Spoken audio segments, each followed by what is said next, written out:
आज है मेरा LNT का लास्ट दिन। मैं जा रहा हूँ साइट पर। हेलो दोस्तों, गुड मॉर्निंग। आज सुबह सुबह उठकर गए कैंटीन में नाश्ते के वास्ते, तो उधर मिला चाय और पोहा।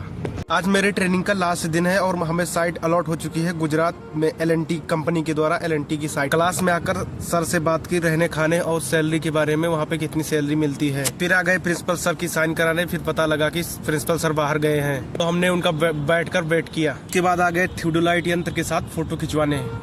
फोटो खिंचवाकर भाई लोगों के साथ बहुत मजा आया। फिर हमें पता लगा कि प्रिंसिपल सर आ चुके हैं। प्रिंसिपल सर आने की सूचना इस भाई ने दी। उसके बाद हम लोग चले गए साइन पे। अब मिलेंगे साइट पे नए एक्सपीरियंस के साथ। Thank you.